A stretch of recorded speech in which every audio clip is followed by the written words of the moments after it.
Yes, please. Good afternoon, everyone. Welcome to SD Commerce Career Sector 10, Panchkula. This is CA Dheeraj here and hope so you're doing well. In the previous part, हम लोगों ने company law basically हमारा first lecture था regarding CA inter में 24 जिसमें आप लोगों ने चैप्टर 8 के साथ कंपनी लॉ स्टार्ट किया जिसमें सर हम लोगों ने अभी तक थोड़ा सा वर्ड डिविडेंड के रिगार्डिंग टू कुछ पॉइंट्स आप लोगों ने रीड आउट करने शुरू करे हैं जिसमें सर अभी तक हम दो वर्ड्स इंट्रोड्यूस कर चुके हैं। One is declaration and payment of dividend. तो फर्स्ट ऑफ ऑल आपको मीनिंग पॉइंट में क्या बताया गया कि पहली बात तो sir dividend includes interim dividend also. Clear कि डिविडेंड सर हमारे दो तरह के होते हैं जी। Number one is final dividend and number two is interim. Clear. Main thing यहाँ पे रिटेन करने वाली जो थी that is procedure for declaration क्या होगा सर, कौन रिकमेंड करेगा एंड कौन डिक्लेयर करने की पावर रखता है। तो हमने फाइनल डिविडेंड के केस में वर्ड क्या यूज किया कि फाइनल डिविडेंड के केस में रिकमेंड कौन करेगा, बोर्ड। क्लियर। एंड ये डिसीजन, ये फाइनल डिक्लेरेशन किसके द्वारा की जाएगी, मेंबर्स के द्वारा, वो भी कहां पे सर, एजीएम के अंदर। बट सर मेंबर्स इस डिविडेंड रेट को, इस डिविडेंड अमाउंट को जो कि रिकमेंडेड बाय द क्या थी, बोर्ड, उस अमाउंट को कम कर सकते हैं, इक्विवेलेंट रख सकते हैं, बट मेंबर्स कभी भी उस अमाउंट से ज्यादा डिक्लेयर नहीं कर पाए। क्लियर। और एंटायरम डिविडेंड को लेकर हमने पॉइंट क्या पढ़ा कि सर एंटायरम डिविडेंड की पावर ही किसके पास है, बोर्ड के पास, कि बोर्ड ऑफ डायरेक्टर्स अपने लेवल पे एंटायरम डिविडेंड अनाउंस कर सकते हैं। चलिए सर ये तो सिंपल चीज थी। देन आफ्टर दैट हम स्टेप इन करें इन द सेक्शन 123 एंड 123 के अंदर हमने बिल्कुल स्टार्टिंग पॉइंट ये पढ़ा कि चलो डिविडेंड तो देना होगा बट उसका सोर्स क्या होगा। तो सोर्स में हमने पॉइंट पढ़े जी दो। Number one is profits of the company and number two money given by किसके द्वारा, सीजी और SG in pursuance of guarantee given by it. अगर कोई सेंट्रल गवर्नमेंट ने, स्टेट गवर्नमेंट ने डिविडेंड की गारंटी प्रोवाइड करी होगी तो जो पैसा सेंट्रल गवर्नमेंट से, स्टेट गवर्नमेंट से आएगा वो भी आप लोग यूज कर सकते हैं। Like may be government company के केस में, गवर्नमेंट कंपनी की केस में गवर्नमेंट ने क्या किया हुआ है, गारंटी प्रोवाइड की हुई है कि हर साल आपको डिविडेंड मिलेगा ही मिलेगा। बट सर वहां पे हो सकता है गवर्नमेंट कंपनी में प्रॉफिट्स ना हो। अब उस केस में आपने तो गारंटी प्रोवाइड करी है, तो सेंट्रल गवर्नमेंट जो फंड्स आपको देगी, स्टेट गवर्नमेंट जो फंड्स आपको देगी, वहां से आप अपना डिविडेंड क्या कर सकते हैं, डिस्ट्रीब्यूट कर सकते हैं। नहीं तो otherwise the prime source always for a normal company हमेशा कौन सा होगा, profits of the company. But sir profits of the company में भी आज जो हम डिस्कस करने वाले हैं दो वर्ड्स, पहली प्रायोरिटी दी जाती है करंट ईयर के प्रॉफिट्स को, कि करंट ईयर के जितने भी प्रॉफिट्स हैं उसमें से आप लोग क्या करिए, अपना डिविडेंड नेक्स्ट आगे डिस्ट्रीब्यूट कर दीजिए, हमें कोई दिक्कत नहीं। बट सर क्या अगर करंट ईयर के प्रॉफिट्स ही नहीं है या करंट ईयर के प्रॉफिट्स इनसफिशिएंट हैं, तो उस केस में क्या, तो आप अपने पुराने रिजर्व्स को यूज करते हुए, एक्यूमुलेटेड पीएल को यूज करते हुए, जो कि रिमेनिंग अनडिस्ट्रीब्यूटेड था, वैसे भी सर वो शेयर होल्डर्स का ही तो होता है। जितने भी रिजर्व एंड सरप्लस होते हैं वो किसके हिस्से में आते हैं, शेयर होल्डर्स के हिस्सों में आते हैं। अगर पुराने रिजर्व में से भी पैसा निकाल के दे भी दोगे तो भी कौन सा बड़ी बात है। तो वो सोर्स भी आपके पास अवेलेबल है, और may be combination of both. थोड़े से करंट ईयर के प्रॉफिट्स जितने अवेलेबल हैं, रेस्ट अमाउंट हमने कहां से ले ली, पुराने रिजर्व में से ले ली। अब आपको यहाँ पे इतना डिटेल में जाने की जरूरत क्यों, कहते हैं सर एक बात बताइए, नेचुरली बड़ी बड़ी लिस्टेड कंपनीज जितनी भी हैं मार्केट में अपनी स्टेबिलिटी को बनाए रखने के लिए कॉमन सेंस है वो डिविडेंड तो देंगे ही देंगे। क्लियर। तब जाके उनकी एक कंसिस्टेंसी मार्केट में बनती है, उनके मार्केट प्राइस पर शेयर एक स्टेबल रहता है, एंड इन्वेस्टर्स भी उसी कंपनी में इन्वेस्ट करने की इच्छा रखेंगे जो कंपनी लगातार कॉन्टिन्यूसली क्या पे आउट कर रही है, डिविडेंड। अब मैंने कह दिया जी, मैं क्या 15% देंगे कैपिटल पे। अब 10 लाख रुपए की कैपिटल, 10 लाख के ऊपर 15% कितना हुआ, चलो जी 1.5 लाख रुपए। मैंने रिकमेंड करा, मैं कौन, बोर्ड ऑफ डायरेक्टर्स, मैंने रिकमेंड करा, मेंबर से अप्रूवल भी ले ली, एजीएम के अंदर पास भी हो गया। बट मैं क्या सर, अपने पास करंट ईयर के इतने प्रॉफिट्स नहीं है, अरे तो क्या हो गया, पुराने वाले रिजर्व में से ले लो। पुराने वाले आपके पास क्या पड़े होंगे, एक्यूमुलेटेड पीएल तो पड़े होंगे ना, वहां से ले लो। बट 15% बांटना है, क्या मेंबर्स ने 15% से इंक्रीज करा, नो। जो रिकमेंड करा वही पे करवाया, बट पे करने के लिए क्या तेरे पास करंट ईयर के प्रॉफिट्स अवेलेबल थे? कहता सर सफिशिएंट तो नहीं थे। मैं कैसे करूं? जितने करंट ईयर से आपको मिलते हैं वहां से ले लो, जो आपको अलग चाहिए होगा वो कहां से ले लेना? प्रीवियस ईयर के एक्यूमुलेटेड पीएल में से ले लेना। Done. But sir, while calculating the profits, while computing the profits, you have to take care of some points कि सर प्रॉफिट्स को कैसे कैलकुलेट किया जाए। सबसे पहला पॉइंट क्या था जी? जो आपकी डेप्रिसिएशन है, करंट ईयर की जो डेप्रिसिएशन है, that must be provided for, कि सर वो हमेशा माइनस हो जानी चाहिए। एंड नंबर टू, अगर तुम्हारी प्रॉफिट्स की कैलकुलेशन में क्या पड़ा है, कोई अनरियलाइज्ड गेन, कोई नोशनल इनकम, कोई revaluation of asset and liability to bring that asset और liability to the fair value, ये सारी थिंग्स आप क्या करिए? इग्नोर करिए। ये आपकी प्रॉफिट्स की डेफिनेशन का पार्ट नहीं होती। मैं कहा डन सर, ये भी ठीक। और हाँ, एक पॉइंट का और ध्यान रखिएगा कि जब आप अपने प्रॉफिट्स कंप्यूट कर लेंगे, मैं ये नहीं कह रहा कि डायरेक्टली उठा के पैसा बांट दो, उसमें से पहले प्रीवियस ईयर के जो लॉसेस होंगे वो क्या करेंगे? माइनस करेंगे। क्लियर? एंड कोई अगर अनएब्सॉर्ब्ड डेप्रिसिएशन जिसका तुम बेनिफिट पहले नहीं ले पाए, ये सारे वर्ड्स डिटेल में आप टेक्स्ट में क्या करेंगे? रीड आउट करेंगे। ठीक, तो यहाँ पे हम लॉ पॉइंट से पढ़ रहे हैं, अदरवाइज ये काफी वाइडर वर्ड। जब कंप्लीट तीनों के तीनों सब्जेक्ट्स या चार के चार सब्जेक्ट्स की नॉलेज चलेगी ना, काफी इंटरलिंकेज आपको मिलेगी। और इवन मेरे नेक्स्ट ऑन टॉपिक्स में भी आपको काफी इंटरलिंक करवाया जाएगा कि अकाउंट्स में, टैक्स में या कॉस्ट में आपने ये पॉइंट पढ़ा होगा, सुना होगा। मैक्सिमम इंटरलिंकेज हम लेकर चलेंगे।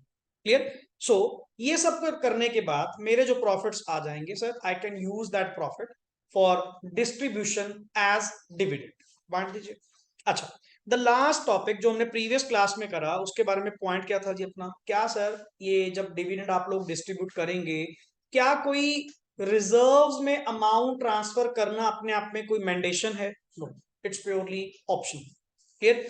नाउ कंपनीज एक्ट 2013 के according pure it's an option, वो भी सच परसेंटेज।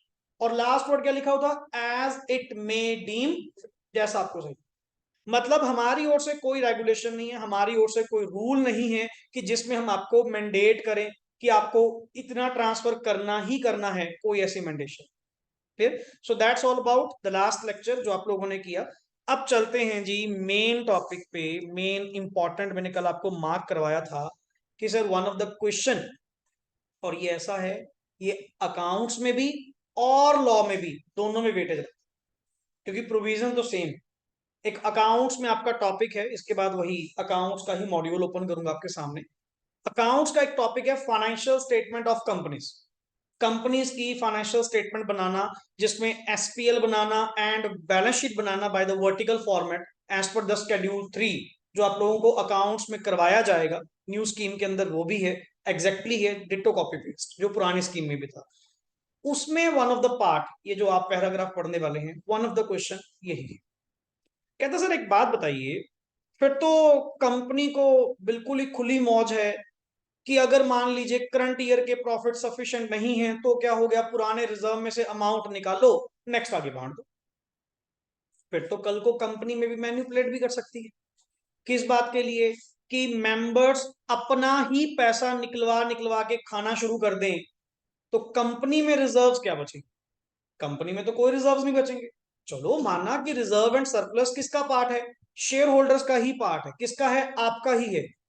बट सर इतना तो आप भी समझ सकते हैं कि रिजर्व्स का होना, कंपनी में रिजर्व्स का होना कैपिटल को बूस्ट अप करेगा, और प्लस कल को आप अपने बिजनेस को उतने लेवल पे एक्सपैंड कर पाएंगे।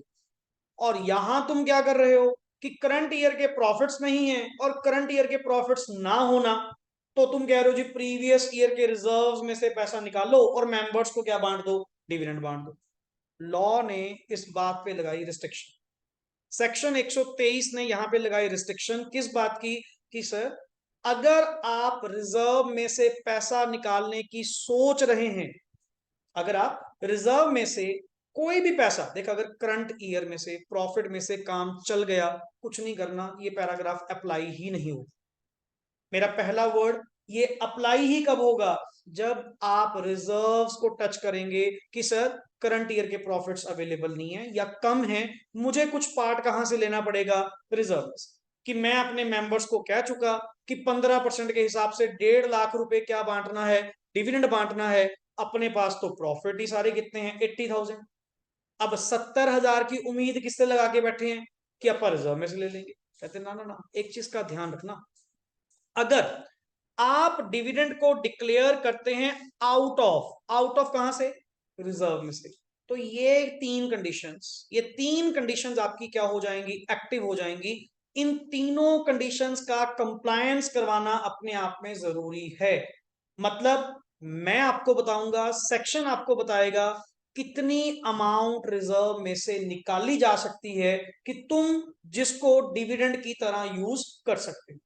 अरे तुम्हारा क्या पता सारा पैसा उठा के बांट दो, कंपनी में कोई रिजर्व ही ना रहे। ऐसा भी काम नहीं होना चाहिए। तो मैं आपको गाइड करूंगा मेरी कंडीशंस के मुताबिक कि जब बात आई कि तुमने रिजर्व्स में से पैसा यूज करना है, तेरे सामने रूल 3 एक्टिव हो जाएगा। रूल 3 मतलब ये कंडीशंस क्या हो जाएंगी, एक्टिव हो जाएंगी। हाँ जी पढ़िए। Yes, if for any financial year, हाँ जी पढ़ना किरण। There is inadequacy or absence like of profit. First word पढ़ियो, क्या लिखा हुआ, देयर इज इनएडिक्वेसी, और वर्ड क्या लिखा हुआ है, एब्सेंस ऑफ प्रॉफिट्स। एक चीज बताओ, अगर मैं तुमसे पूछ रहा हूं कि करंट ईयर में लॉसेज है, क्या तुम डिविडेंड बांट सकते हो? करंट ईयर में लॉसेज हैं, क्या हम डिविडेंड बांट सकते हैं? यस, कोई दिक्कत थोड़ी है। डिविडेंड जस्ट अपने आप में क्या है, एक रिटर्न, और जिसका सोर्स क्या होना चाहिए, प्रॉफिट्स। प्रॉफिट कौन से वाले, करंट ईयर के या, हाँ मतलब उम्मीद तो है, बांट तो सकते हैं। ऐसा थोड़ी किसी ने कहा, ऐसी कितनी कंपनीज हैं जो किस में चल रही हैं, लॉस में चल रही हैं, स्टिल वो क्या बांट रही हैं, डिविडेंड बांट रही हैं। तभी इन्वेस्टर्स उन लोगों के टच में है। एक तो लॉस में है, अगर डिविडेंड भी देना बंद कर दिया, उनका मार्केट प्राइस, उनकी बुक वैल्यू सारी क्या जाएगी, डाउन जाएगी। वो अगले फिर भी बांट रहे हैं, फिर भी शो कर रहे हैं कि अल्टीमेट नहीं जी, आपको आपका डिविडेंड मिलेगा, आपको आपकी कैपिटल पे रिटर्न मिलेगी। तो वो डिविडेंड बांट कहां से रहे हैं, अपने पुराने रिजर्व से, अपने पुराने एक्यूमुलेटेड प्रॉफिट एंड लॉस में से, जो कब के उनके पास इकट्ठे हुए पड़े हैं उनमें से।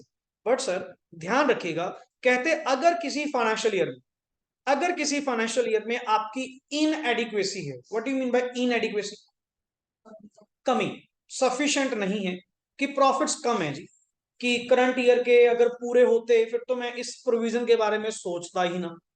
अगर मेरे पास पैसे होते, करंट ईयर में से डायरेक्टली प्रॉफिट में से जितना बांट रहा है बांट दो, कोई दिक्कत थोड़ी है।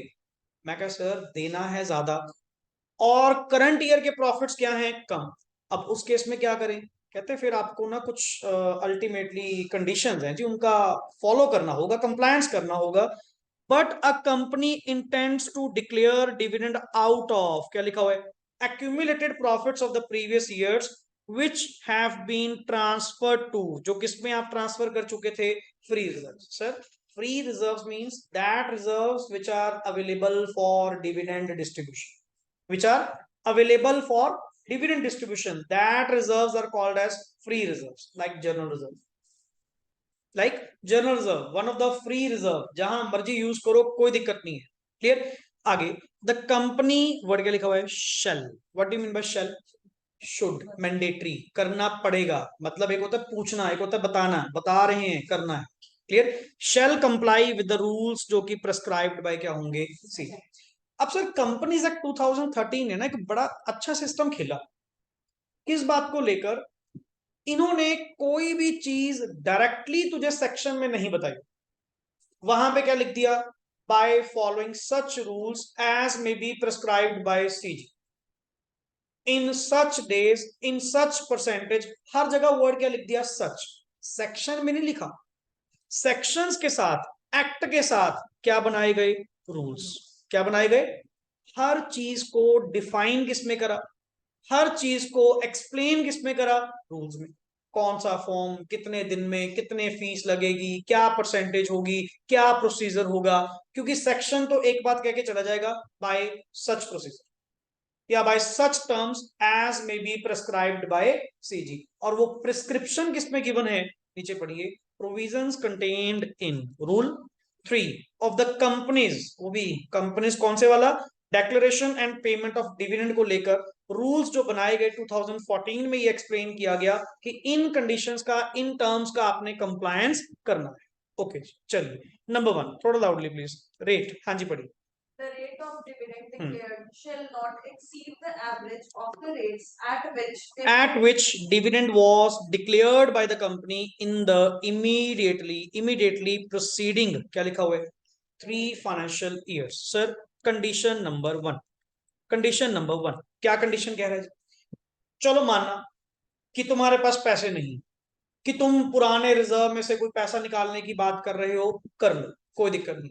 बट इस बार जो रेट तुम दोगे, मैं क्या सर, मैं एक्सपेक्ट कर रहा हूं कि अब 12% दे दें, 12% बांट देते हैं। कहता रुक रुक, तुम नहीं डिसाइड करोगे। इस बार का जो रेट होगा ना, कंडीशन नंबर 1, पिछले 3 साल के डिविडेंड रेट की जो क्या आएगी, एवरेज, उससे एक्सीड नहीं कर सकते। मैंने लास्ट ट्रैक रिकॉर्ड चेक करा, मैं कहा जी चलो फिर पिछले 3 साल में आपने करा क्या, दिखा दो। किसी साल 10% दिया, किसी साल 8% दिया, क्लियर। एंड किसी साल आपने कितना दिया, मान लीजिए सर 12%। करियो प्लस 10 प्लस 8 प्लस 12 कितना हुआ, 30, डिवाइड बाय 3 कितना हुआ, 10%। एवरेज रेट पिछले 3 साल के डिविडेंड का एवरेज रेट कितना आया, 10%। And you are expecting to declare 12%। No sir, 10% से ऊपर नहीं देते, बिकॉज आपकी कंडीशन नंबर 1 क्या करती है, प्रिवेल करती है कि अगर रिजर्व्स में से 1 रुपया भी अगर आपने डिविडेंड के नाम का लिया, तो उस केस में पिछले 3 साल की एवरेज से ज्यादा रेट आप नहीं दे पाएंगे, that will be the maximum. Okay, नीचे पढ़िए। हाउएवर, हाँ जी। This condition shall not apply to a company which has not declared any dividend in each of the immediately preceding। और सर अगर पिछले 3 साल में, नेचुरली खुद भी दिमाग लगाइए कि अगर पिछले 3 साल में कोई डिविडेंड आप लोगों ने बांटा ही नहीं है, मेरा फर्स्ट टाइम था, और फर्स्ट टाइम भी प्रॉफिट क्या निकले, इनएडिक्वेट। मैं तो सोच रहा था कि चलो इस बार बांट देंगे, मैं तो फिर लॉस में चला गया। तो कहते जी ये कंडीशन फिर आपके ऊपर एप्लीकेबल नहीं होगी, देन अदर कंडीशंस आपको फॉलो करनी। बट अगर आपका कोई कंसिस्टेंट ट्रैक रिकॉर्ड है, ईयर बाय ईयर आप लोग पे आउट करते हैं, तो इस बार का डिविडेंड का रेट पिछले 3 साल की एवरेज से एक्सीड नहीं करे। Condition number 1। कंडीशन 2 पढ़िए। अच्छा, वर्ड हेडिंग पढ़ना जी, क्या लिखा हुआ है? अमाउंट ड्रॉन मतलब कितनी अमाउंट निकलवा सकते हो आप उन रिजर्व में से, कितना पैसा निकलवा सकते हो, that is called as amount drawn. मतलब ये कंडीशन आई किसके ऊपर, पहली कंडीशन थी किसके ऊपर, रेट के ऊपर। दूसरी कंडीशन किसके ऊपर आ रही है, अमाउंट के ऊपर। ऐसा नहीं जितना मन करा उतना आप लोग निकलवा लोगे रिजर्व में से। कहता जी कंडीशन है, पढ़िए। The total amount to be drawn, to be withdrawn कह लो, कुछ भी word, to be drawn from reserve shall not exceed कितना sir, 1/10 of the sum of, क्या लिखा हुआ है, paid up share capital plus free reserves, वो भी as per the latest audited financial statement. अगर तुम एक्सपेक्ट कर भी रहे, अगर तुम्हारा इरादा है कि तुम रिजर्व में से कोई पैसा क्या करोगे, यूज करोगे, कर लो। बट मैं तुझे बताऊंगा कि अमाउंट कितनी निकलवा सकती हो। मैं क्या सर, कंडीशन क्या है जी, आप मैक्सिमम कितना विड्रू करवा पाएंगे, 10% ऑफ, अरे 1/10 मीन्स 10% ऑफ, मैक्सिमम है, इससे ऊपर नहीं। 10% ऑफ ब्रैकेट में लिख के आप पीयूसी प्लस एफआर, इन दोनों के टोटल का 10% मैक्सिमम रिजर्व्स में से निकलवा सकते हो। इससे ज्यादा अमाउंट मैं आपको नहीं देने वाला। मतलब इसने किस पे लिमिट लगा दी, अमाउंट पे लगा दी, और अभी भी छोड़ा नहीं है। कहता मतलब सर यहाँ पे चलो मानना कि आपकी पेड अप शेयर कैपिटल कितनी आई, कुछ 1 crore. Paid up share capital कितनी आई, 1 करोड़, और फ्री रिजर्व आपके हुए मान लो 50 लाख। टोटल कितना हुआ, 1.5 करोड़, 1.5 करोड़। आप कितनी अमाउंट मैक्सिमम निकलवा सकते हैं, 1.5 करोड़ का 10% कितना हुआ, 15 लाख रुपए। सर आप ना 15 लाख रुपए निकलवा सकते हो, प्रोवाइडेड, अगला वर्ड, ये जो अमाउंट तुम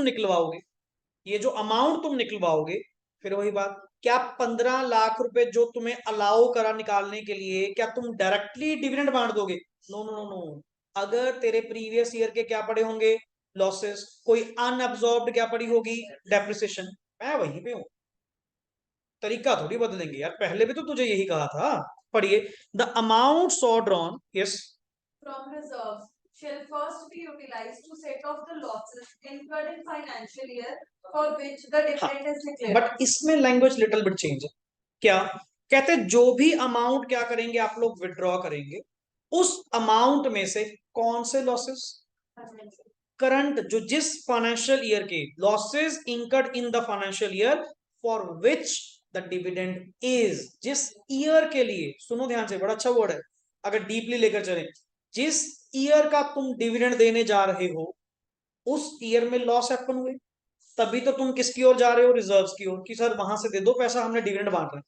कहता सुन ले, ले ले, कोई मना नहीं है, ले ले पैसा निकाल ले, मैंने तो कह ही दिया 1/10 ऑफ किसका, paid up share capital plus free reserve, कि उसका 10% निकलवा ले, उससे ज्यादा।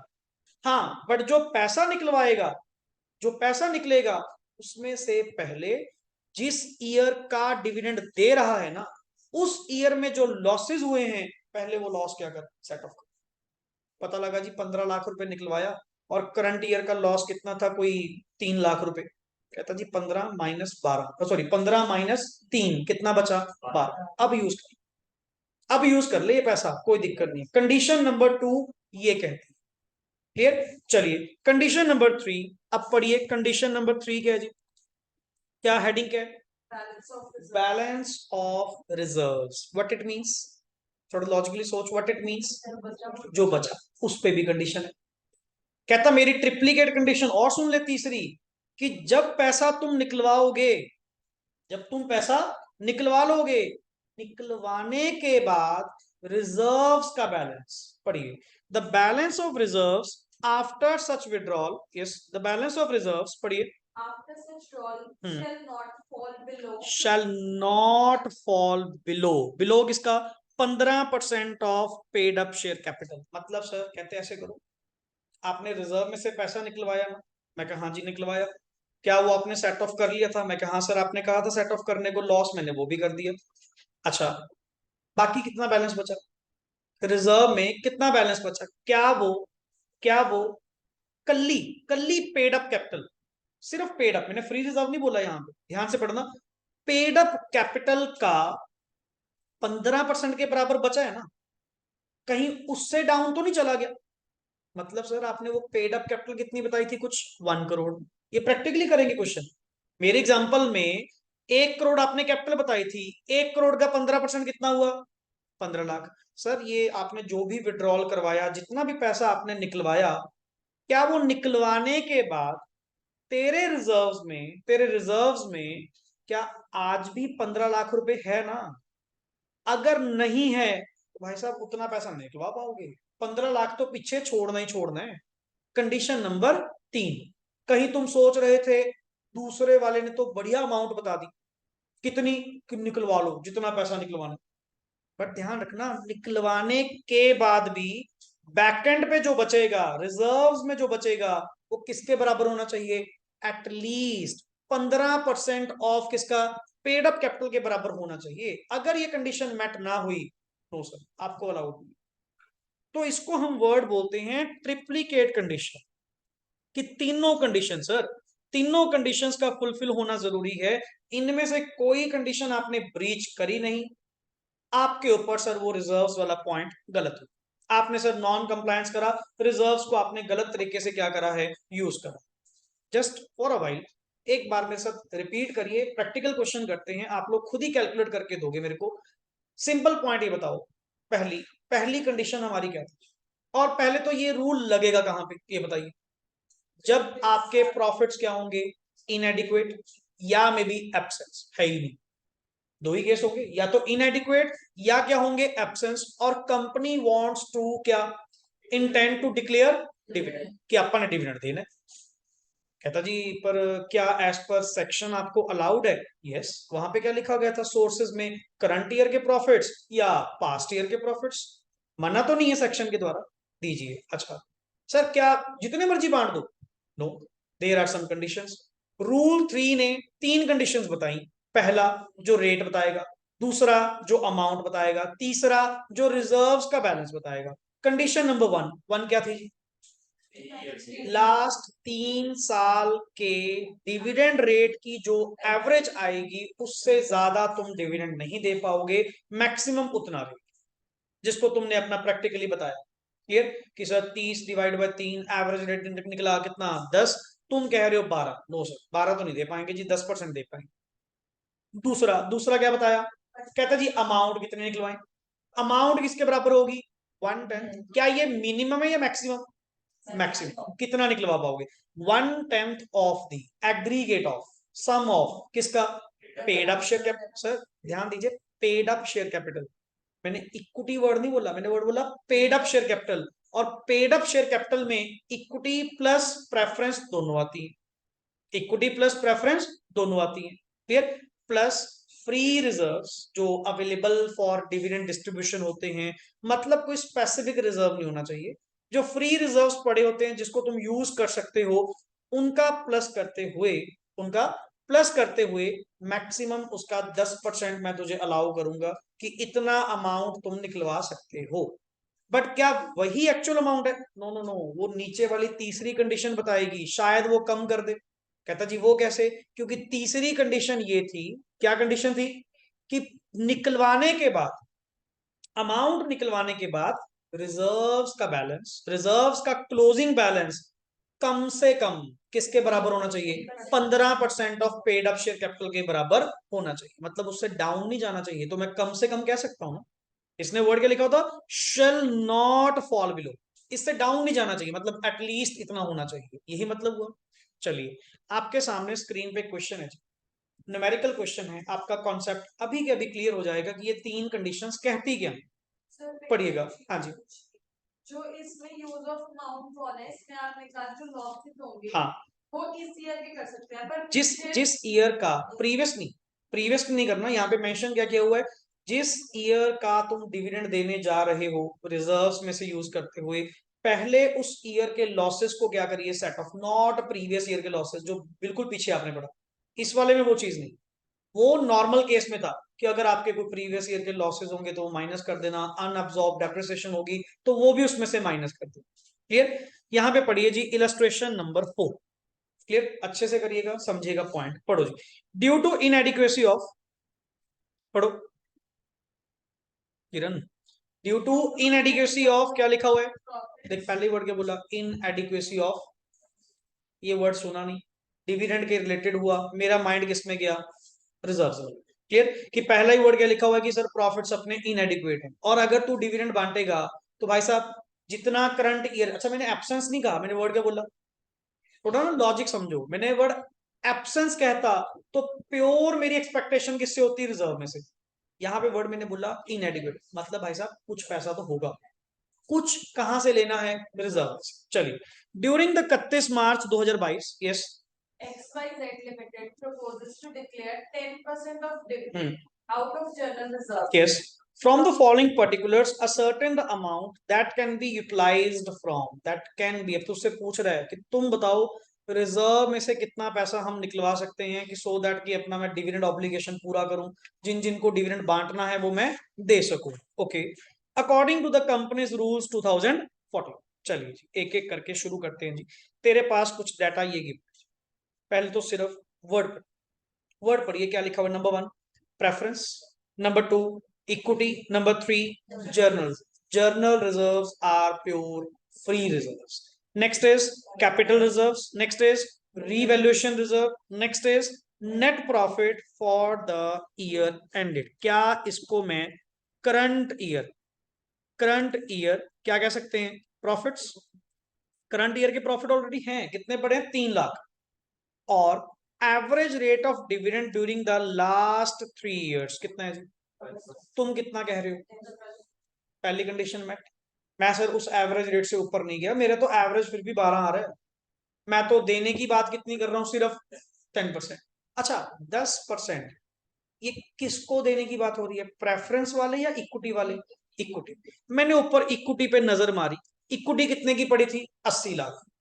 पहला क्वेश्चन क्लियर। 80 लाख का 10% कितना बना? 8 लाख। क्या तेरे पास 8 लाख रुपए हैं?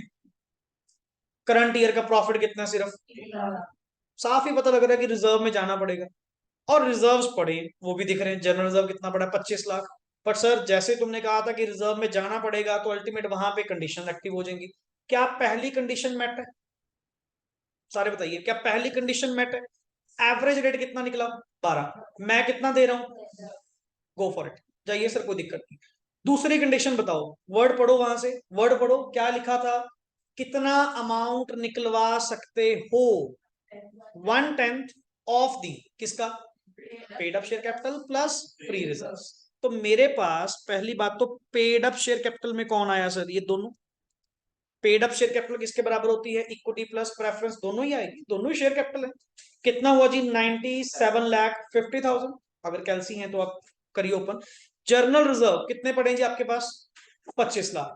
कितने पड़े हैं, 25। करिए प्लस करिए सर, 9750 +25 लाख यहाँ पे करा होगा इसने, ये राजी। कितना हुआ सर, ये तीनों आगे जी, कितना, 1,22,50,000 कुछ बन रहा होगा आपके अकॉर्डिंग, क्लियर। यहाँ पे सर कितना आया जी, यहाँ पे कितना आया सर, चेक करिए, 12,25,000, क्योंकि तुमने कहा था मैक्सिमम 10% निकलवा पाओगे किसका, paid up share capital plus जो भी आपके फ्री रिजर्व्स होंगे उसका 10%। मैंने कहा जी ठीक है सर, 12,25,000 हरी झंडी मिल गई कि यहां से इतने पैसे आप निकलवा सकते हो। फिर मैंने हिसाब लगाया, मैं कहा मेरे को चाहिए कितने, पहले वो तो देख रहे हैं। 5 लाख चाहिए, देना डिविडेंड कितना देना था, 8 लाख। 80 लाख रुपए का 10% कितना हुआ, 8 lakh.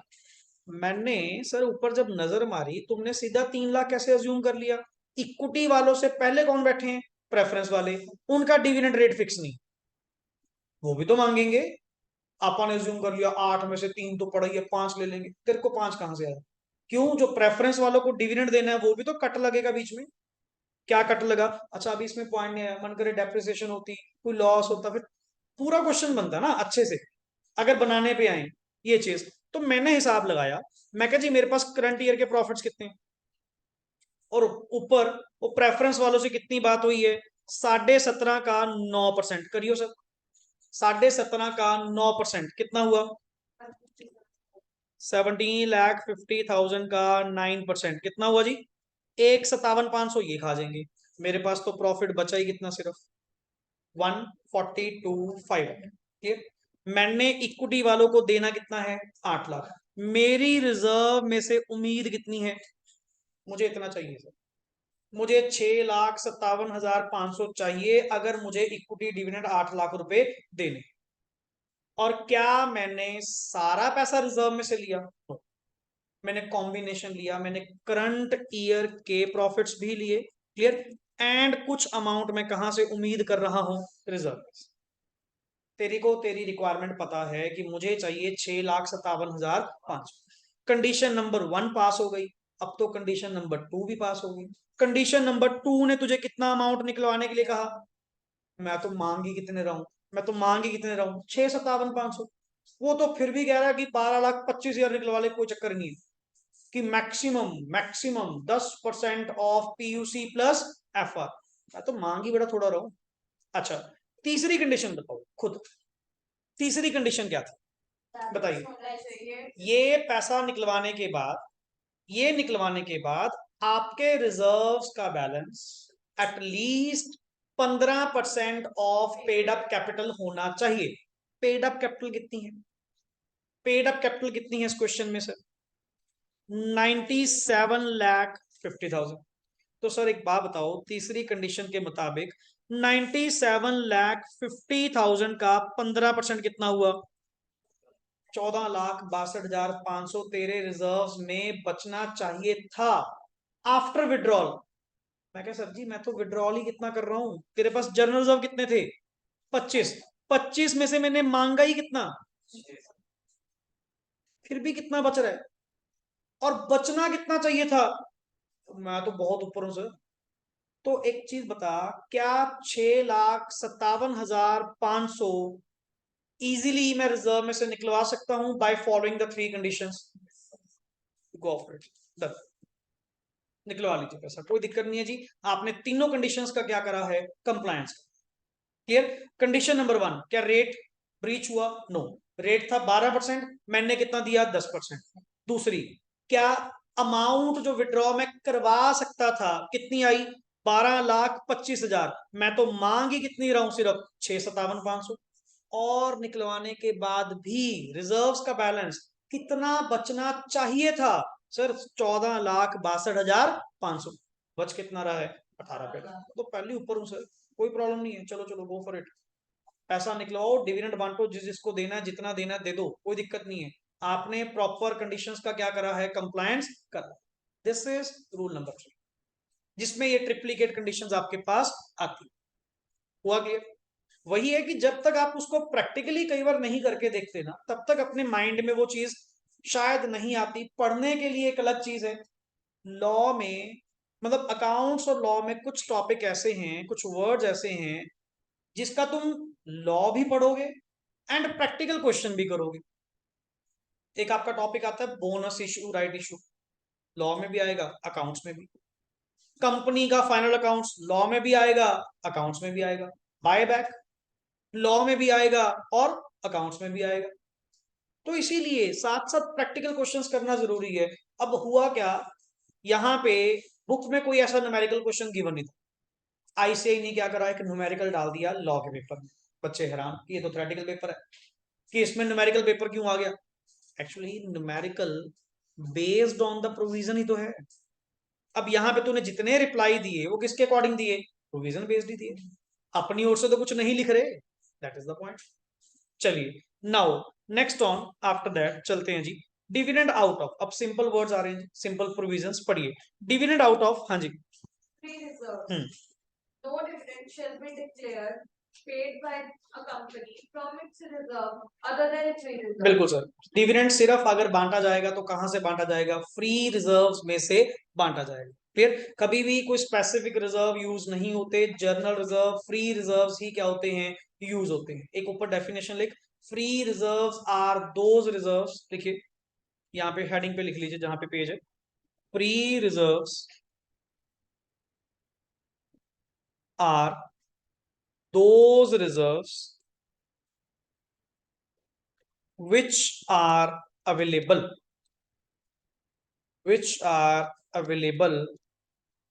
for dividend distribution, which are available for dividend distribution। हाँ जी, क्लियर? यस ईशा, शुरू क्या कोई डाउट बच्चे? Any doubt? चलिए, next is prohibition on declaration of, क्या लिखा हुआ है जी? डिविडेंड। पढ़िए, prohibition on declaration of dividend. Yes please पढ़िए। हाँ जी, no dividend shall be declared on equity shares if the company has not complied with section। अच्छा, अब एक चीज बताओ, मैंने सिर्फ डिविडेंड की ये प्रोहिबिशन किस पे डाली? सारे शेयर्स पे? सिर्फ इक्विटी पे। मतलब सर अगर ये डिफॉल्ट होंगे भी, प्रेफरेंस वालों के चक्कर में कोई दिक्कत नहीं है, उनको डिविडेंड बांटो, कोई 1% भी प्रॉब्लम नहीं है। बट प्रॉब्लम किसके लिए आएगी? जब किसको देने की बारी आएगी? इक्विटी वालों को। और ये डिफॉल्ट वहां पे क्या करते होंगे? एग्जिस्ट करते होंगे। अच्छी बात है, ऑनर्स अपना पैसा खा रहे हैं, वैसे मार्केट में तुम डिफॉल्ट कर रहे हो, ये किस बात की? अब कहते नहीं, वैसे उसके ऊपर लोन पे लोन चढ़े हुए हैं, वैसे लैविश लाइफ, ये कहां से बात हजम हो जाएगी? एक तरफ तुम्हारे डिफॉल्ट है और दूसरी तरफ इक्विटी वाले बढ़िया पैसा खा रहे हैं। नहीं नहीं सर, इक्विटी वालों को कोई रुपया नहीं देंगे, कोई डिविडेंड नहीं बांटेंगे अगर ये फॉलोइंग डिफॉल्ट जब तक सही नहीं होते, तब तक 1 रुपया भी इक्विटी वालों को नहीं दिया जाएगा। सिर्फ इक्विटी, ये इसको हाईलाइट कर लेना, सिर्फ इक्विटी। मतलब अगर तुझे क्वेश्चन पूछूं कि सर मान लो डिपॉजिट्स का डिफॉल्ट है, क्या प्रेफरेंस वालों को डिविडेंड नहीं देंगे? देंगे सर, कोई प्रोहिबिशन थोड़ी थी। प्रोहिबिशन लगाई गई सिर्फ किसके ऊपर? इक्विटी वालों, नॉट प्रेफरेंस वालों को। प्रेफरेंस वालों को दो सर, उनका तो फिक्स है, उनका कोई मैटर नहीं है किसका डिफॉल्ट है किसका नहीं है, बांटो बांटो, इनको नहीं देना। पढ़िए, किस चीज का डिफॉल्ट, किस चीज की कंप्लाइड विद, पढ़िए सेक्शन 73। हाँ जी। prohibition on acceptance of deposits from public and condition for acceptance of deposits from the members। बिल्कुल, मतलब मेंबर या पब्लिक से डिपॉजिट एक्सेप्ट करना, या 75 74 repayment of deposit before commencement of companies act 2013। मतलब in simple words ये आपको chapter 5 मिलेगा। चैप्टर 5 आपका डिपॉजिट्स के ऊपर ही है, जिसमें 73 74 सेक्शन मिलेंगे। मैं यहाँ पे बच्चों को याद सिंपल करवाता हूँ, डिपॉजिट्स का डिफॉल्ट। सर अगर आपने 73 74 जो कि डिपॉजिट्स के रिलेटेड हैं, अगर उसका कोई डिफॉल्ट आपका एग्जिस्ट करता हुआ, इक्विटी वालों को 1 रुपया भी ना दे देना, क्योंकि उस केस में स्ट्रिक्टली वर्ड क्या लिखा हुआ है, प्रोहिबिशन, मना है साफ कि इक्विटी वालों को 1 रुपया भी ना दिया जाए अगर इनके कोई एग्जिस्टिंग क्या होंगे, डिफॉल्ट होंगे। इनको समझाओ पहले जाके डिफॉल्ट सही कर, पहले जाके अपना कंप्लायंस कर, इसके बाद जो मर्जी कर। पढ़िए, and this prohibition shall continue, और ये प्रोहिबिशन कब तक लगी रहेगी, so long as the failure to comply with the section 73 और 74 कंटिन्यूस। मतलब सर तुम सही कर दो, हम डिविडेंड बांट देंगे। जब तक तुम ये डिफॉल्ट सही नहीं करोगे तब तक तुम बांट नहीं पाओगे। सिंपल सा वर्ड, हमने तो कंडीशन लगा दी। आगे, payment of dividend to whom. Sir ये डिविडेंड दिया किसको जाता है, डिविडेंड किसको दिया जाएगा, to the shareholder. Shareholder भी कौन, द रजिस्टर्ड शेयर होल्डर, जिसके नाम पे शेयर्स हैं। पढ़िए, the dividend shall be paid to, number 1 पढ़िए, हाँ जी। The registered shareholder of shares yes, or the the order order of registered shareholder means जिसको जिसको उसने देने को कहा होगा। कंपनी में मेरे शेयर्स, मिस्टर डी को क्या मिलना था, डिविडेंड मिलना था। मिस्टर डी ने ऑर्डर कर दिया कि मेरा डिविडेंड मुझे नहीं, मिस्टर एस साहिल सर को दे दिया जाए, to the order of the registered shareholder. मैंने पहली प्रायोरिटी तो किसको दी है आज भी, मिस्टर डी। हाँ सर आप हमारे रजिस्टर्ड शेयर होल्डर हैं, आपको ही मिलेगा। अच्छा, सेकंड वर्ड क्या है, to the order of mister D. इसका मतलब क्या हुआ, to the order of mister D, जिसको मिस्टर डी कहेगा कि मेरी जगह इसको दे दो, उसको दे देंगे जी, हमें क्या दिक्कत। आगे, द बैंकर्स ऑफ, या फिर आपके बैंक, आपके बैंक जैसे होता नहीं, आपने पढ़ा होगा कि हमने स्टैंडिंग इंस्ट्रक्शन बैंक को दे रखी हैं कि मेरे डिविडेंड वगैरह जो भी आते हैं पर्टिकुलर आप ही कलेक्ट करके मेरे अकाउंट में डाल दिया करो। तो सर आपके बैंकर्स भी एलिजिबल होते हैं, मतलब कुल मिलाकर रजिस्टर्ड शेयर होल्डर को मिलेगा, उसको या जिसको वो कहेगा या उसके बैंकर को, मिलना तुझे ही है। आगे चलिए नेक्स्ट, मोड ऑफ पेमेंट क्या होगा सर, बताइए मोड ऑफ पेमेंट क्या होगा। सर मिलेगा तो कैश ही मिलेगा, कैश डजंट मीन नगद, cash means in proper payment channel आपका होगा। वो तो आपको पता है कि आज की डेट में कौन कंपनी कैश में पे करेगी, कैश तो वैसे नहीं allowed by the income tax act. Clear, मतलब कैश मीन्स नगद देना जी, नगद मतलब बाय चेक दो, बाय अपना बैंकिंग चैनल दो, यूपीआई करो, जो करना है करो। बट काइंड में कि डिविडेंड देना था उसकी जगह कोई सामान दे दिया, ये थोड़ी है। डिविडेंड अपने आप में प्रॉपर एक रिटर्न है, मिलेगा तो पैसा मिलेगा, मिलेगा तो पैसा मिलेगा। पढ़िए जी word, yes, no dividend shall be payable except in cash. That is, dividend cannot be paid in kind. Kind में नहीं मिलेगा, जो मिलेगा तो नगद मिलेगा। Cash means via banking channel also. आज के डेट में कैश कौन देता है, कोई भी नहीं देता, क्योंकि नेचुरली कंपनीज को तो अलाउड ही नहीं कैश पेमेंट्स करना। तो जो भी आपको डिविडेंड मिलेगा बाय अकाउंट, आपके अकाउंट में मिलेगा, बैंक में मिलेगा। चलिए, how ever, yes please. The dividend may be paid by check, dividend warrant, electronic mode. वैसे तो इलेक्ट्रॉनिक मोड चलता है। अच्छा, कई बार कंपनी ना डिविडेंड वारंट भी देती, लाइक कूपन्स, Amazon के गिफ्ट वाउचर नहीं होते जैसे, क्लियर, वैसे ही कंपनी ने अपने डिविडेंड वाउचर बनाए, डिविडेंड वारंट बनाए कि हमने आपको डिविडेंड वारंट दे दिया कितने का, 5,000 का, जब आपने इनकैश करवाना होगा हमारे पास आना, पैसे ले जाओ। वो भी लाइक कूपन्स की तरह होते हैं कि उसके अंदर वैल्यू है कि हमने आपको डिविडेंड क्या कर दिया, वारंट दे दिया। आप जैसा चाहें, आप यही आगे किसी को देना चाहते हैं तो भी चलेगा। क्लियर, जैसे आजकल करते नहीं, अपनी बड़ी बड़ी एमएनसीज क्या करती हैं, दिवाली जब गिफ्ट देती हैं, सबसे बढ़िया क्या करते हैं, इंप्लॉयज को गिफ्ट वाउचर देते हैं। हमने अपने पर इंप्लॉय को 25-25 का 5-5 हजार का गिफ्ट वाउचर दे दिया कि अपनी मन मर्जी की शॉपिंग करें। आप अगले को गिफ्ट दें, उसके पसंद ना आए फेंकता फिरे, इससे बेटर उसको गिफ्ट वाउचर दे दे। मैंने क्या दे दिया, कूपन दे दिया कि लो जी इसके अंदर 5,000 की वैल्यू है, आप इसको जहां मर्जी यूज करें, जहां मर्जी खर्च करना, कोई दिक्कत नहीं।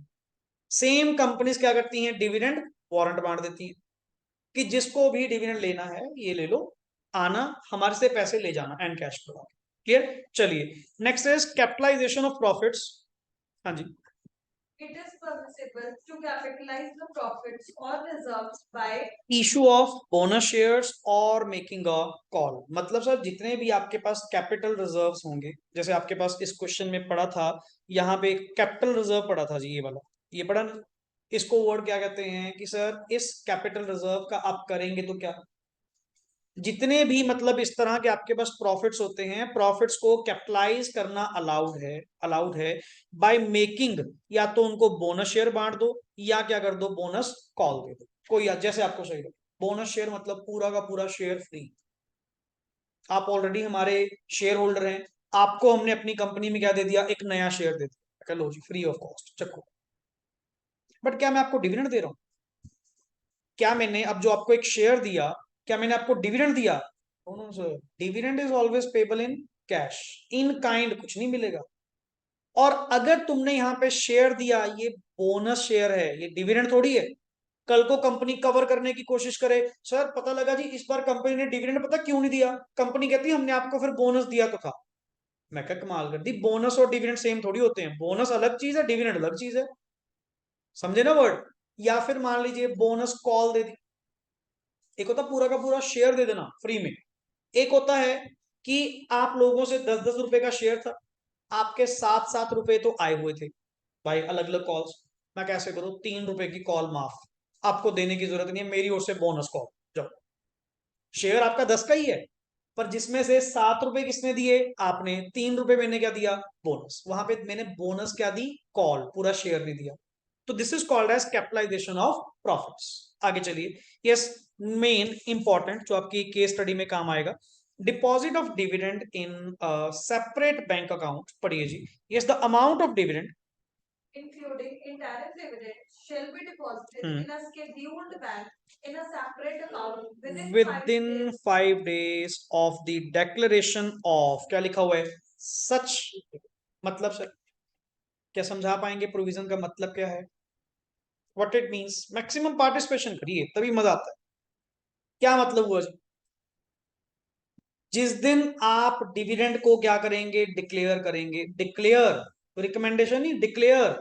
एंड डिक्लेयर करना मतलब अब तो दोगे, अब थोड़ी वापस लोगे, अब थोड़ी मुकरोगे, कहते जिस दिन आपने डिक्लेयर करा ना, उस दिन से 5 दिन के अंदर अंदर ये पैसा जितना भी तुम्हारा है बांटने वाला, ये सारा पैसा एक शेड्यूल्ड बैंक में सेपरेट अकाउंट में क्या करवा देना, जमा करवा।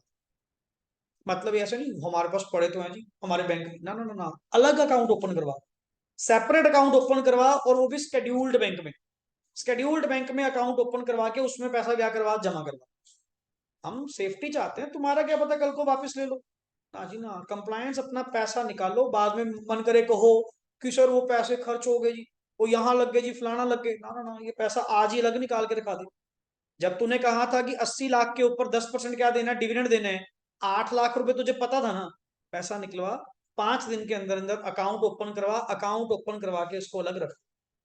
ये मतलब from the date of declaration of dividend से 5 दिन के अंदर अंदर पैसा अलग निकालिए, सेपरेट अकाउंट में शेड्यूल्ड बैंक में क्या करवा दीजिए, जमा करवा दीजिए। ओके सर, आगे, such amount, yes please, shall not be used for any purpose other than the payment of dividend. यही तो मैं चाहता हूं।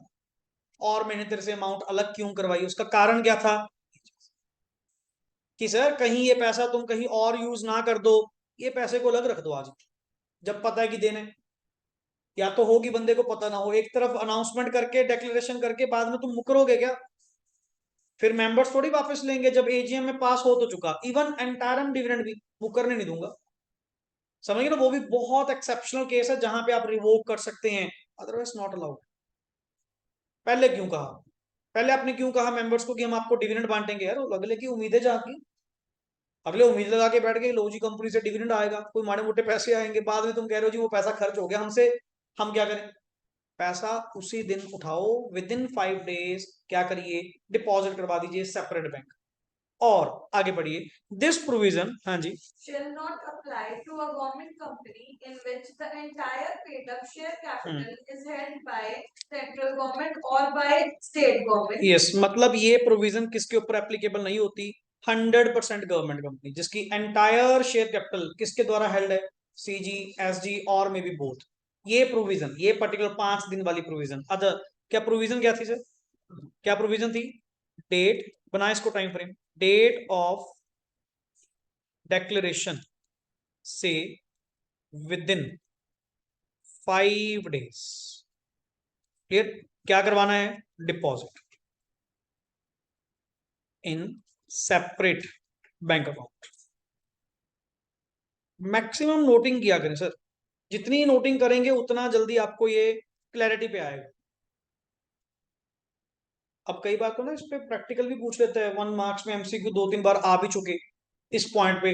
मान लीजिए आपने 23 तारीख को डिविडेंड डिक्लेयर करा, तो बताइए किस डेट तक आपकी ये अमाउंट सेपरेट हो जानी चाहिए थी, with in 5 days। 5 days count कर कितना सर, 24, 25, 26, 27, 28, 28 तारीख तक ये पैसा बैंक में जमा हो जाना चाहिए था। आगे चलिए, यस, ये देखिए आई थिंक सो इसी पॉइंट पे एक क्वेश्चन नवंबर 18 का। मैं तभी कह रहा था कि आपको पब्लिशर की बुक्स ही हम क्या करेंगे, फॉलो करेंगे, विद केस स्टडी साथ साथ चल रहा है, ताकि कॉन्सेप्ट आपका रिटेन रहे। क्लियर, चलिए, yes, whether it is permissible, पढ़िए, YZ limited, question, YZ Limited is a manufacturing company and has proposed a dividend at the rate 10% for the year 2017-18 yes, out of the current year profit. अच्छा, current year profits में से बांटना चाहते हैं, बांटो sir, हमें कोई दिक्कत थोड़ी है। The company has earned a profit of कितना, 910 करोड़ ड्यूरिंग द 17-18, बहुत मोटा प्रॉफिट है। YZ limited does not intend to transfer any amount to the general reserve of the company out of the current year profits. Is YZ Limited allowed to do so? क्या ऐसा कर सकती है, वो नहीं चाहते कि रिजर्व में कोई पैसा जमा करवाया जाए। क्या YZ लिमिटेड अपने आप में सही है या गलत, बिकॉज ट्रांसफर टू रिजर्व करना अपने आप में क्या है, तुम्हारे ऊपर कोई मैंडेशन थोड़ी है सर। अगर आप नहीं भी करेंगे तो भी चलेगा, और अगर कुछ पार्ट भी कर दोगे तो भी चलेगा। आप पे कौन सा कोई मैंडेशन लगाई गई थी। रिप्लाई पढ़िए, yes, YZ limited is allowed to propose a dividend of 10% without transferring to, ना भी करो तो भी कोई चक्कर नहीं है। उसका कारण क्या है, सिंस इट इज, क्या लिखा हुआ है, discretion of the company whether to transfer any profits to the reserves, और इनके ऊपर मर्जी है सर, हमने कब कहा था मैंडेटरी। तो ऐसे ही केस स्टडीज आपके सामने निकल कर आती हैं, ऐसे ही सिचुएशंस आपके सामने बनकर आती हैं, और लॉ में कोई नया पॉइंट नहीं होता। सिर्फ पॉइंट इज दैट कि अगर आप प्रोविजन को अच्छे से समझ पाए, उसी के रिगार्डिंग मोल्ड करते हुए एक एग्जाम्पल आपके सामने रखूंगा, उस एग्जाम्पल का आप लोगों ने क्या करना है, रिप्लाई कर कि बताइए sir as per the provision, as per the section. हाँ, बट एक चीज जरूर है for the direct entry special, clear, कि अब पढ़ने का वे आउट, क्योंकि +2 के बाद जो आ रहे हैं फाउंडेशन रूट से आज जो आ रहे हैं, इन्होंने तो आदत ही वैसी रखी हुई है। आप लोगों की due to BCom and all काफी आदतें चेंज हो चुकी हैं, बट उसका पैटर्न थोड़ा रीट्रैक पे लेकर आना होगा कि अब थोड़ा डिटेल में चलेंगे, अब वर्ड टू वर्ड पे बिलीव करेंगे वहां पे लिखा क्या हुआ। ऐसे नहीं कंसल्टेंसी हम लोगों की चलती, कंसल्टेंसी चलती है नॉलेज पे, शब्दों पे, वहां पे क्या लिखा हुआ। अब करने के लिए इतना हाईलाइट वर्ड मैंने यहाँ पे स्पेशल करवाया, क्या लिखा हुआ था कि ये प्रोहिबिशन सिर्फ किसके ऊपर है। जब तुम इसको प्लेन रीडिंग करो, तेरे लिए दोनों वर्ड थे। तेरे लिए वर्ड क्या होता है, हाँ सर प्रोहिबिशन होती है कि अगर डिपॉजिट्स का डिफॉल्ट हो तो डिविडेंड नहीं बांटते, बट किसको नहीं बांटना, इक्विटी वालों को नहीं बांटना, प्रेफरेंस वाले को तो बांटो भाई। इसको कहते हैं कि माइन्यूटली रीड आउट करना, समझे ना, सो दैट कि मैंने इसको केस स्टडी के पॉइंट से ही क्या करना है, सॉल्व करना है। अब अपने पास कोई डायरेक्ट क्वेश्चंस नहीं आएंगे, और इतना थोड़ा लिटिल बिट पढ़ने का, चलो अभी तो अपने स्टार्टिंग लेक्चर है, एक या दो ही, दूसरा लेक्चर है आज अपना, धीरे धीरे स्पीड बढ़ेगी। अभी तो आप लोग इसका पैटर्न सीख रहे हो, डिटेल सीख रहे हो, मैं भी आप लोगों की अंडरस्टैंडिंग ले रहा हूं कि आप कौन सी बात कब तक समझ पा रहे हैं। जब एक बैच के अकॉर्डिंग पिकअप फिक्स हो गई कि एवरीबडी, सबके चेहरे बता रहे हैं कि पॉइंट क्लियर है, लेट्स मूव टू अनदर। चलिए नेक्स्ट आगे चलिए। तो स्पीड अपने हाथ में मैनेजेबल है, this is the power of face to face classes, कि आपके चेहरे खुद बता रहे हैं कि अल्टीमेटली कितना आपको होल्ड आ पाया, कितना आप उसको समझ पाए, और कितना इलेबोरेट करना पड़ेगा। ये भी मैक्सिमम और ज्यादा क्यों करना पड़ता है, बिकॉज हम चाहते हैं कि जो घर बैठे स्टूडेंट्स हैं जो ऑनलाइन सेशंस ले रहे हैं या जो रिकॉर्डेड पार्ट में भी होंगे, उनका माइंड क्या सोच रहा होगा इस क्वेश्चन के रिगार्डिंग, वो भी पहले ही। कई बार तो उनका डाउट पहले रहता, मैं क्या तुमने अगले 5 मिनट सुने? कहते नहीं सर मैं क्या सुनूं, आपका डाउट उसमें पहले है। क्यों? पढ़ाते टाइम हम आपके माइंड से ही पढ़ा रहे हैं कि आपका नेक्स्ट क्वेश्चन क्या होगा, आपका दिमाग यहाँ पे क्या सोच रहा होगा, उसको पहले ही रिप्लाई में लेकर आऊंगा। और जब फिर क्वेश्चन सॉल्व करोगे सर ये तो है कुछ नहीं, कुछ नहीं इसलिए है क्योंकि पहले ही वो सारी थिंग्स आपको क्या कर दी गई, डिस्कस कर दी। तो जैसे ही कोई टॉपिक अपना कंप्लीट हुआ करेगा, साइड बाय साइड आईसीआई की मॉड्यूल में से एक्सरसाइज में से जो क्वेश्चन होंगे, हाँ जो बुक के अंदर है वो तो साथ चलेंगे, ये तो चल ही रहे हैं। जो बुक के अंदर ऑलरेडी गिवन है, जो एक्सरसाइज में गिवन है वो तो करेंगे ही। बैकएंड जो आपका आईसीआई का मटेरियल है, लॉ नहीं, सिर्फ एक्सरसाइज के क्वेश्चन हम लोग यहाँ पे करने वाले, क्योंकि लॉ तो वहां भी और इस बुक में भी क्या लिखा हुआ है सेम, वो पढ़ना नहीं अपन ने।